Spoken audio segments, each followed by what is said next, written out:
Buenos días, buenas tardes y buenas noches a toda la audiencia que nos acompaña el día de hoy. Tenemos el gusto de tener como invitada a María Fernanda González, founder y CEO de Costi. ¿Cómo te encuentras, Fernanda?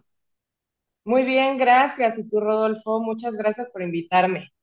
No, a ti por estarnos acompañando hoy para la entrevista y conocer un poquito más de ustedes. Y digo, justo en esta visión que tú vas a tener como CEO y founder, mi primer pregunta es tal cual ¿cuál fue tu visión inicial al fundar Costic y cómo ha evolucionado a lo largo de los años la empresa? Pues mira, te platico un poquito. Eh, Se va un poco remontado a que yo nací en España y cuando vine a México, que estaba chiquita, como que veía algunas dificultades en todo el entorno de México y Latinoamérica en cuanto al crecimiento y buscaba hacer un cambio. Entonces, en algún momento, previo a fundar Costic, yo entré a una agencia de relaciones públicas donde justamente estaban enfocados en tecnología y emprendimiento y me di cuenta de que ese era el sector que tenía que hacer un cambio tanto en México como en Latinoamérica. ¿Y qué es lo que he visto a través de los años? La verdad es que ha crecido muchísimo el sector.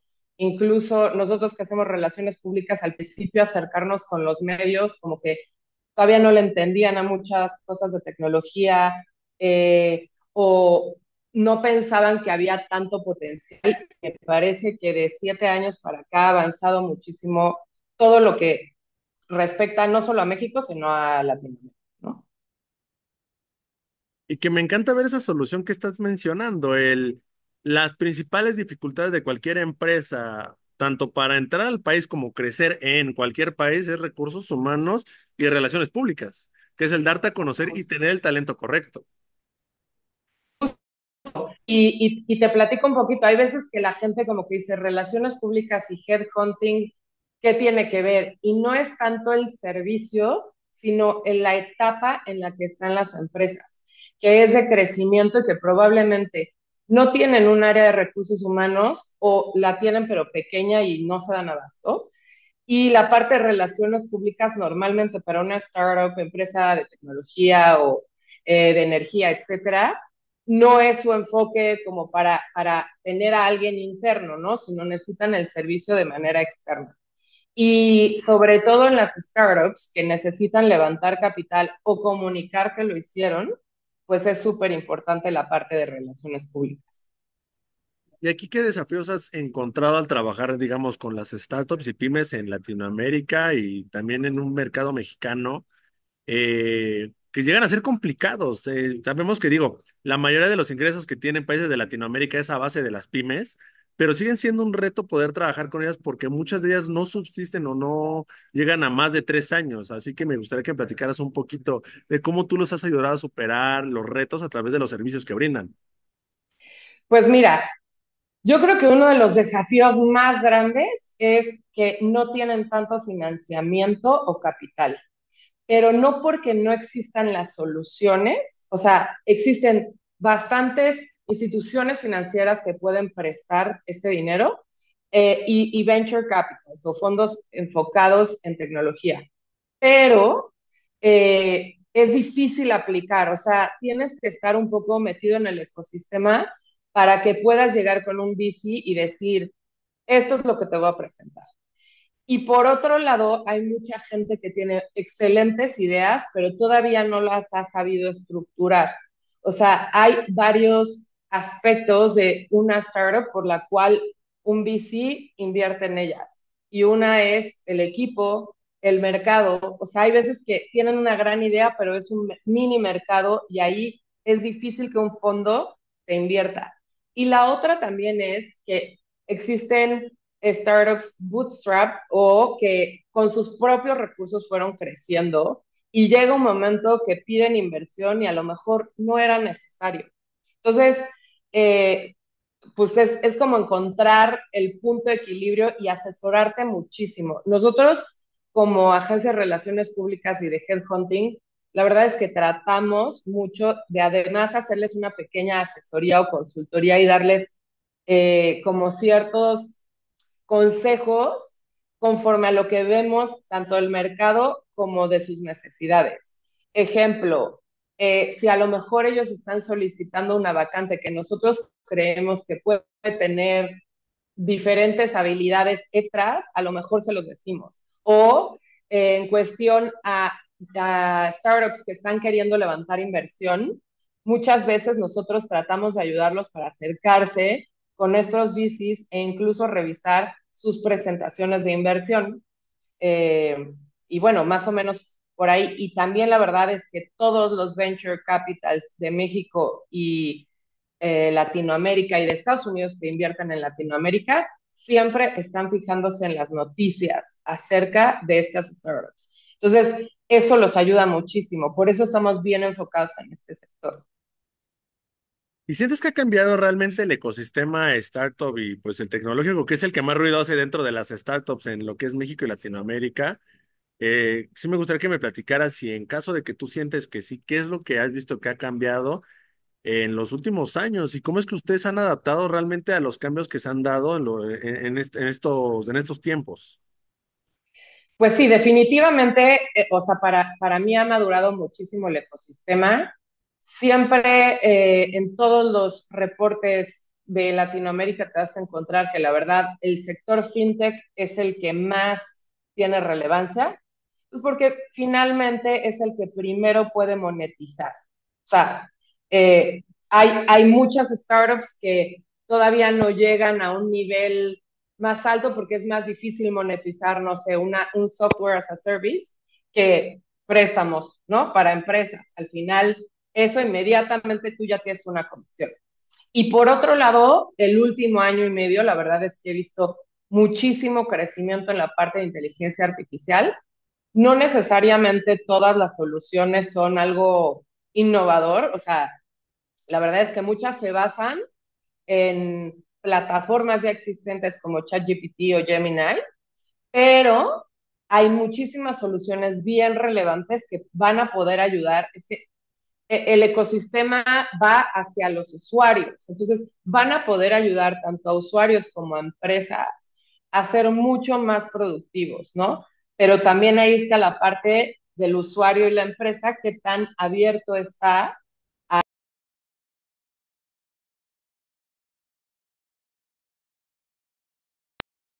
Creo que sin querer te silencié. Perdóname. Yo dije, sí, sí, no te preocupes. Sigo, sí, vuelvo a repetir la misma. Ya, bien. Sí, nada más la última parte, no te preocupes. Ok. Entonces, yo creo que del lado del usuario y de la empresa tiene que estar súper abiertos a aceptar estas innovaciones en inteligencia artificial.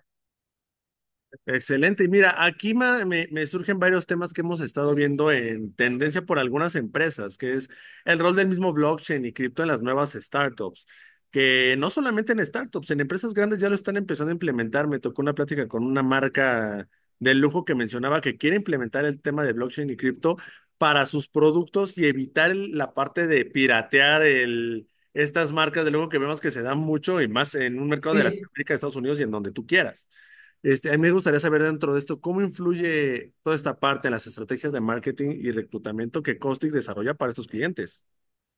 mira, te platico, es que el blockchain, por su naturaleza, tiene varias como ventajas y dentro de ellas te voy a mencionar algunas, pero una es transparencia, es decir, justamente esto de marcas, tú puedes ver, por ejemplo, si quisieras saber el origen de un café y en dónde acabó ese café, lo puedes ver, se llama trazabilidad también.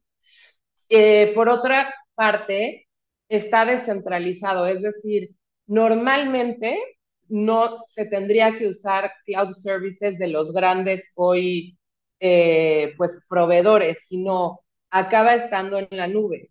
Entonces, esto funciona súper bien para cosas que tienen que ver con ciberseguridad, justamente, con la parte de datos, con la parte de trazabilidad, este, yo que estoy viendo aquí en cuanto a blockchain, nosotros trabajamos de hecho con un protocolo que impulsa a proyectos para latinoamericanos para que hagan muchísimas cosas, desde videojuegos, desde justo un tracker de café donde el dinero se va directo a los productores en ese instante, en el instante que tú compras el café, por ejemplo. En la parte de impacto social y ambiental, en tokenización de activos, que también es una forma de recibir inversión de otra manera. Y todas las startups que sean de base de blockchain o soliciten o tengan una parte, pueden solicitar mucho más fácil inversión. En los protocolos de blockchain existe una parte que se llaman grants, que son pequeños, eh, pues ni siquiera es inversión, porque al final son recompensas que van dando en donde tú puedes ir avanzando muchísimo. Y por otro lado, el mercado cripto está creciendo muchísimo, al menos en México, al parecer, según reportes, hay 12 millones de personas usándolo. ¿Y por qué es relevante? Porque la gente cree que cripto está enfocado en inversión, pero en realidad es en transacciones. Y mercados como Argentina, en donde su moneda es muy volátil, se están basando muchísimo en cripto para proveedores e incluso empleados recibir su dinero en cripto, ¿no? Porque al final no todo es el Bitcoin y que si subió un día y el otro. Existen stablecoins de monedas de cada país y sobre todo la de USDT, que es la moneda equivalente al dólar. Entonces, eso hace que pueda crecer muchísimo todo esto en cuestión justamente si te refieres a headhunting, en la parte de pago a empleados en cualquier lugar del mundo, a freelancers, por servicios, etcétera. Que se van a ver varios cambios dentro de la parte de headhunting a partir de esto. Y digo, en la búsqueda de talento también yo tengo una pregunta que es para las startups y las empresas de tecnología, actualmente, ¿qué habilidades o perfiles son los más demandados en regiones de toda Latinoamérica? Que vemos perfiles que a veces algunos dicen, yo necesito más comerciales o necesito un perfil más ingeniero, pero incluso entre estos perfiles, ¿cuáles son los que se están buscando? Claro, pues mira, siempre se van a necesitar programadores o desarrolladores especializados. Yo creo que un perfil bien difícil de encontrar son las cabezas de las áreas tecnológicas. O sea, porque hay algunos que son muy buenos técnicamente, pero les cuesta la parte de liderazgo y al revés. Y por otro lado, casi todos estos niveles tienen que saber inglés. Entonces, no está tan fácil. Ahora, muchos mexicanos están trabajando con empresas de Estados Unidos, por lo tanto, sus puestos o sus sueldos son mucho más altos que el resto de Latinoamérica. Por lo tanto, empresas mexicanas están reclutando personas de otros países de América que son un poquito más baratas, pues porque no se los llevó Amazon a Estados Unidos a trabajar, ¿no? Entonces, por ahí un poco. También veo muchísimo aumento en perfiles de inteligencia artificial, los cuales no está tan fácil de conseguir porque imagínate que pides a alguien que tenga 5 años de experiencia en inteligencia artificial y probablemente va a haber 3 personas. O sea, de cierta forma es algo nuevo, ¿no? Igual, mucha gente que tenga experiencia en blockchain, en tecnología blockchain o cripto, y eso sí requiere de ciertos lenguajes de programación, pero además de ciertas habilidades como contratos inteligentes y otras cosas específicas de blockchain. Y bueno, a mí me parece de los que más se buscan y siempre el área comercial, ¿no? Aquí me gustaría tocar la parte que mencionaste de liderazgo dentro de los perfiles de tech, porque es verdad, estamos viendo un reto que de por sí vemos el robo de talento. Ahora en la parte de liderazgo lo llegamos a ver un poquito más y ahí voy a tocar dos temas, pero el primero que quisiera es si me puedes platicar qué has visto o de cambios en la demanda de ese talento en posiciones de C-level o management en el sector tecnológico y qué nuevas habilidades o competencias son ahora esenciales para los roles, además de esta parte de liderazgo y conocimiento tecnológico. Pues mira, en cuestión de habilidades, yo creo que lo más importante hoy sobre todo para este sector, es la agilidad y la capacidad de aprender acerca de nuevas herramientas. ChatGPT no lleva ni 2 años, pero tienes que tener la habilidad mental para aprender a picarle y en 3 días empezar a poder desarrollar tu habilidad acerca de esa nueva herramienta.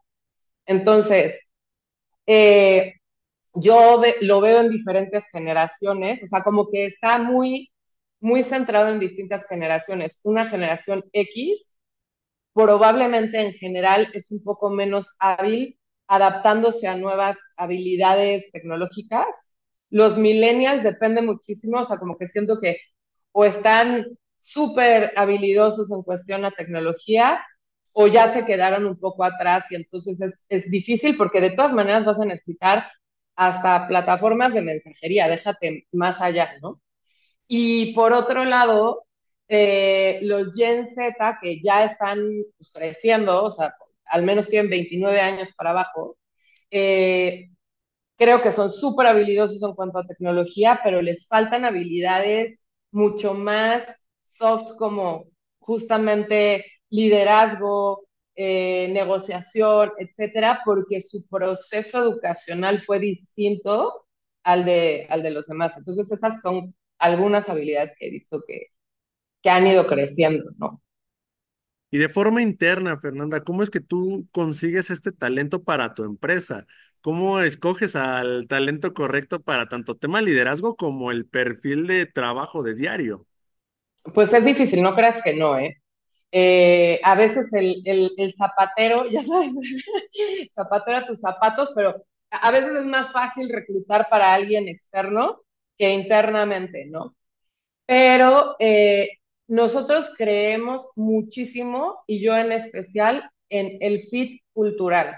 Es decir, hay muchísimas agencias de reclutamiento en México y en Latinoamérica, pero su enfoque es bien estructurado, así de que 5 años de experiencia, licenciatura en mercadotecnia, bla, y punto. Y aquí nosotros sí nos adaptamos así de, ¿cuál es, cuál es tu cultura laboral? Todo lo hace remoto. ¿Cómo es el jefe de área de ese equipo de trabajo? Es súper exigente, pues no voy a poder traer a una persona que no se adapte, ¿no? Entonces, igual lo hago internamente.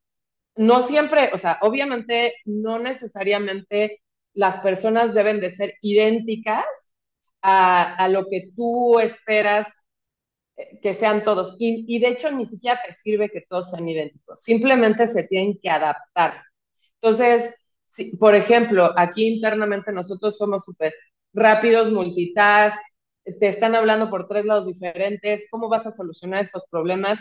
Si alguien no está adaptado a esto o no se puede adaptar a herramientas tecnológicas, probablemente no va a tener como que mucha suerte internamente, pues porque finalmente todo es súper dinámico.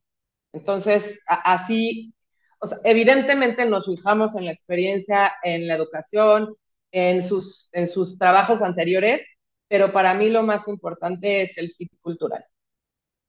Por lo mismo que mencionas, no importa que la persona tenga 40 años de experiencia si no sabe adaptarse a lo nuevo y el mismo perfil Justo. joven que sale de la universidad, no necesariamente porque viene nuevo, tiene esa habilidad. Y es verdad que ahorita tenemos que enfocarnos mucho en estas habilidades blandas que se volvieron ahora muy famosas, que digo, existen de toda la vida, pero ahora nos enfocamos más en ellas por el perfil que es tan cambiante actualmente y que la misma tecnología que tú estás usando puede que mañana ya sea obsoleta y tengas que aplicar una nueva y tu perfil no puede ser, bueno, cambiamos de empleados, tienen que ser los mismos. Claro. Sí, y al final nuestros clientes tienen temas tan distintos que hoy eres experto en blockchain, mañana en inteligencia artificial, pasado en fintech. Entonces, tu capacidad de análisis de, o sea, cómo se maneja esta empresa o esta startup tiene que ser bien como flexible, se puede decir. ¿Y cómo utilizan herramientas como lo que es actualmente tema de inteligencia artificial y automatización para sus procesos de reclutamiento? Me imagino que también ya tiene parte de para encontrar el mejor talento y algo que platicaba en algún momento con un director de recursos humanos. ¿En qué momento también puede perderse esta parte de ver la parte humana de la persona y no llegar a ver esos detalles de, sabes qué, tal vez este era tu mejor talento, pero como no anotó estas tres palabras clave, te lo pierdes? Pues sí, de hecho es algo súper importante. Normalmente casi todas las agencias de reclutamiento van a ocupar de cierta forma plataformas de selección, ¿ok? Y las plataformas de selección se llaman ATS, por sus siglas en inglés, y estos ATS tienen una capacidad justo de seleccionar palabras clave para la vacante. Pero como no todas las personas saben poner las palabras clave en el CV, no podemos dejarlas solamente porque el ATS piense que un candidato es mejor que otro. O sea, sí tenemos que hacer como un double check. Pero por eso igual, la verdad es que también estamos involucrándonos un poco justamente yo en dar algunas consultorías de LinkedIn enfocadas en palabras clave, en qué es lo que primero te va a buscar un reclutador, no solamente nosotros, sino de cualquier empresa y justamente también en los Applicant Tracking Systems, que literalmente ya se están enfocando solo en palabras clave. Y esto también creo que es algo importante porque si solo dejas que la tecnología actúe por ti, tú como reclutador, vas a perder. No toda la gente todavía está acostumbrada a eso. Un candidato no tendría que saber todo acerca de cómo funciona un applicant tracking system para su CV. Entonces, nos ayuda definitivamente, nos selecciona mejor, pero no dejamos de lado lo old school y el proceso tal cual. O sea, muchas de nuestras vacantes las encontramos a las personas en grupos de Facebook especializados, así de literal. Hay cosas que cambian, cosas que no, pero al final también, tanto sí buscamos que el talento se adapte para saber que es adaptado o adaptable, pero también entender, como dices, la parte que hay hasta un cierto punto de entender que no van a conocer todas las herramientas. Y me gusta saber Claro, que del lado de ustedes lo están viendo, que están conociendo esta, por parte de Caustic, este gap que llega a suceder a veces en la búsqueda de talento. Y digo, ahora claro. también pasar un poquito esta parte de relaciones públicas que también trabajan y algo que ponen es una frase que me gustó, la de Content is King, que es una de las máximas del marketing digital actual. Y me gustaría saber cómo trabaja Caustic para desarrollar contenido relevante y adaptado a las necesidades de cada cliente. Pues justamente me regreso un poco a lo que decía antes, que es conocer profundamente y ser literal el experto tú también de este lado en el tema de tu cliente. Por ende, todo el tiempo tenemos que estar viendo noticias, tendencias, no solo de México y Latinoamérica, sino de Estados Unidos. ¿Qué es lo que viene? ¿Qué cosas están pasando en Europa a lo mejor? Y por ende, todo lo que tiene que ver con relaciones públicas, tú puedes hacer un reportaje bien bonito y decir, esta EdTech es la mejor de Latinoamérica, pero la gente no te va a creer. Lo que tienes que hacer es un contenido que sea tan relevante para el usuario final como para el periodista, ¿no? Entonces, en vez de decir esta EdTech es la mejor del mundo, es, oye, ¿quieres aprender de medicina, ¿no? Y quieres saber cursos, esta EdTech te va a ayudar a aprender más, ya seas doctor, enfermera o una persona que quiere saber más acerca de las enfermedades, ¿no? Y además te puedes certificar, por ejemplo. Y por otro lado, nos ajustamos mucho a tendencias. ¿Por qué? Porque a veces tu cliente tiene algo súper importante que comunicar, pero no era el momento. O sea, y me voy a ir con algo súper obvio, ¿no? Pero si es invierno, no voy a hablar de las vacaciones de verano, cómo las vas a pagar con tu tarjeta, sino te adaptas a lo que está sucediendo en ese momento. Ah, que viene el Buen Fin, perfecto. ¿Qué es lo que puede hacer mi cliente eh, para solucionarle a una startup o a una pyme sus ventas en el Buen Fin, ¿no? Y pues la verdad sí revisamos muchísimo la información. Creo que es lo más importante para nosotros, o sea, literalmente el contenido. Y para una empresa nueva o una startup o estas empresas que están surgiendo pues todos los días y que quieren crecer, qué estrategia de marketing digital consideras que sería la más efectivo para estos tiempos en un mercado de Latinoamérica? Pues mira, o sea, yo lo dividiría en dos, dependiendo de si tu empresa o startup va hacia otras empresas o hacia usuarios finales. Y el usuario final que es tecnológico, o sea, si es tecnológico eh, de estas tres que te digo, porque el usuario final puede ser alguien que quiere algo físico, ¿no? Eh, la atracción de leads más fácil, la verdad, es la de usuarios. O sea, porque tú puedes irte con una pauta a un mercado súper enfocado, incluso localizado, ¿no? Eh, y ahí yo te diría, invierte muchísimo en pautas. Pero por otro lado, en cuanto a B2B, es justamente lo mismo que nosotros hacemos. ¿Qué contenido le vas a dar al tomador de decisiones que diga, esto era lo que estaba buscando? Necesitaba ahorrar en productividad un 3% porque se nos están yendo los costos hacia arriba. ¿Cómo lo puedo hacer? Ah, no, pues esta plataforma te va a ayudar muchísimo. Eso en cuanto a contenido. Pauta, pues sí te funciona, pero más en LinkedIn.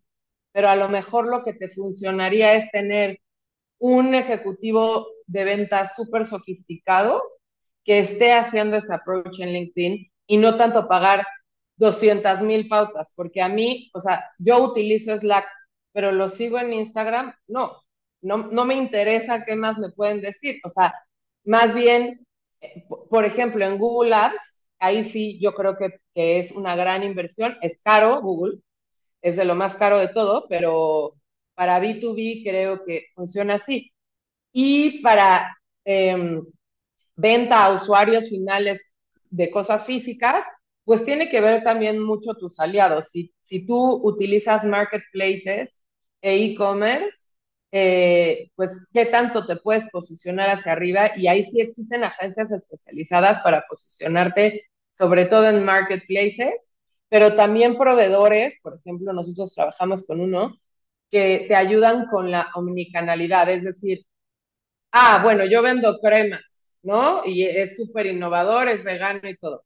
Las vendo en Walmart Express, pero también las vendo en Amazon y también tengo mi e-commerce. ¿Cómo soluciono este tema? ¿No? Entonces, pues también hay proveedores. O sea, yo diría, enfócate en tu core business y deja que un proveedor te ayude a cualquiera de estos tres tipos de empresas, ¿no? Y al final la estrategia va a venir de un estudio que te hagan antes. No hay una fórmula secreta que te diga, esto le funciona a todos. A cada uno va a tener su plan, su estrategia, si eres un servicio, si eres un producto caro o un producto barato. Y eso es lo Claro, que tienen que entender también las personas, que es el motivo por el cual existen agencias dedicadas a relaciones públicas, a marketing, a ciertos servicios, y mismo tema de reclutamiento, que al final entendemos que es diferente el conseguir un perfil para Latinoamérica que posiblemente para Estados Unidos, que para Europa, aunque sea la misma industria. claro, definitivamente. Y aquí digo, ya entre mis últimas preguntas, me gustaría saber también cómo ayudan sus estrategias, startups extranjeras, a lanzarse con éxito en Latinoamérica, especialmente en mercados complejos como lo que es el mexicano.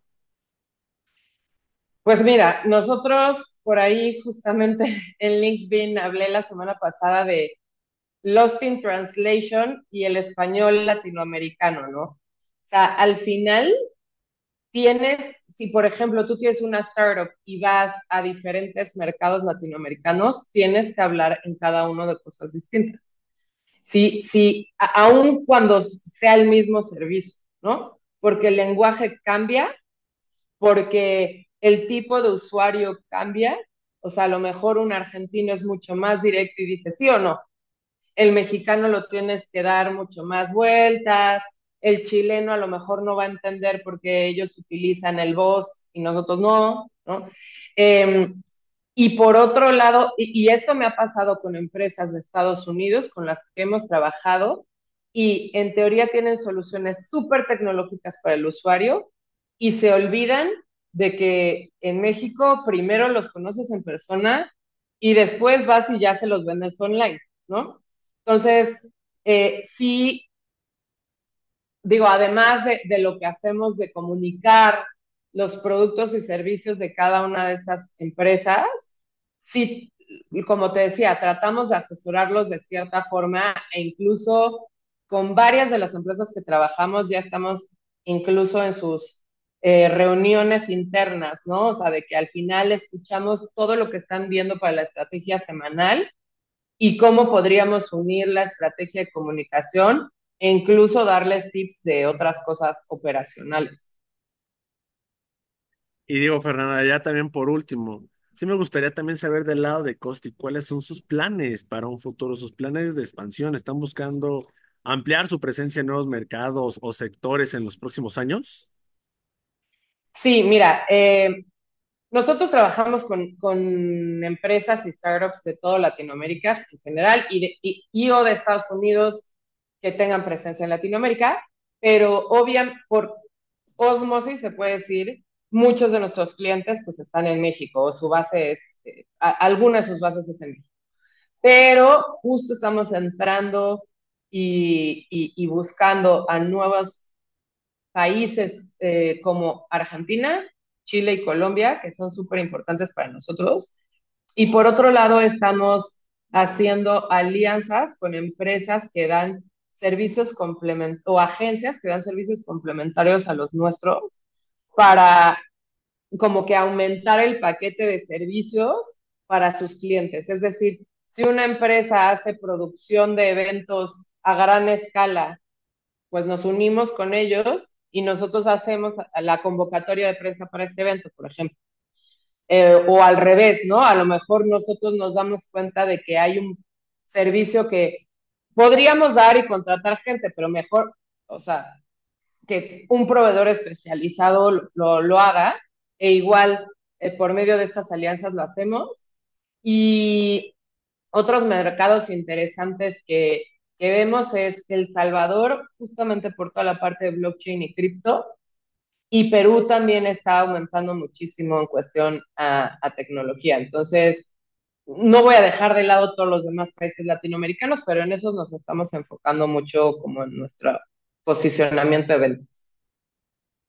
Y agradezco que también nos compartas eso y conocer más de lo que están haciendo, hacia dónde se están dirigiendo, qué quieren trabajar. Y Fernanda, por último, me gusta dejarles un espacio al final para un mensaje que quieran dejar a la audiencia, un comercial directo para Caustic, lo que tú quieras. Es este espacio final, donde te dejo libre para platicar. Muchas gracias, Rodolfo. Pues, mira, yo creo que ambos servicios que damos son súper importantes para las empresas. Al final, reclutamiento, sí tenemos todo tipo de clientes porque todo el mundo necesita talento y un poco la diferencia de nosotros es lo que te decía, nuestro enfoque en el fit cultural y que no somos el típico proveedor que no te va a hacer caso, sino te va a dar muchísimo seguimiento y también va a ajustar a lo mejor las vacantes. Y por otro lado, relaciones públicas para mí es de las cosas más importantes, pero sobrevaloradas en cuanto a servicios, porque no todo el mundo lo conoce. O sea, tú esperas que si quieres salir en un medio siempre vas a tener que pagar un espectacular o un comercial en el partido de fútbol. Y aquí no por ver 27 veces la pizza en el medio tiempo de la NFL, vas a comerte la pizza. O sea, ¿cómo puedes diferenciar tu pizza de otra? ¿Me explico? Entonces, eso literalmente es con contenido y creo que entre más sepan las pequeñas y medianas empresas, sobre todo, porque todavía las empresas tecnológicas ya lo conocen, ya entienden que lo van a necesitar en un momento, toda la ayuda que te puede dar y lo interesante que está para los medios entender acerca de cómo ciertos sectores mexicanos y latinoamericanos están creciendo gracias a esto, pues la verdad es que es súper importante para nosotros comunicarlo. Pues Fernanda, te agradezco muchísimo por el espacio que nos brindaste hoy para poder platicar, conocer más de ustedes y todo lo que están trabajando, no solo en México, sino en Latinoamérica. Y pues, ¿dónde nos pueden encontrar en caso de que tengan interés en buscarlos, ocupar sus soluciones, sus servicios? Pues mira, pueden entrar a nuestra página web que es www.caustic.mx. Pueden seguirnos en todas las redes sociales como Caustic Mex. Y también me pueden contactar en LinkedIn como María Fernanda González López, ahí buscan Caustic. La verdad es que trato de compartir cosas cada semana, nada hechas por la inteligencia artificial, sino un poquito más acerca de lo que yo he visto de estos sectores y ojalá podamos contactar. Pues agradezco por esta información, Fernanda. Espero te localicen muchas empresas de startups, empresas que están surgiendo, Ujú. que están con entrada a México y que seguramente tú podrás apoyarlos muchísimo para este cambio. Vemos tendencias como el nearshoring, que va a ser la entrada de muchos aquí a México. Así que ojalá se acerquen con expertos como tú para revisar esto. Y pues nuevamente, gracias por el espacio que nos brindaste y agradecer a nuestra audiencia que nos acompaña todos los días en estas entrevistas. Les deseamos a todos una excelente tarde. Hasta luego.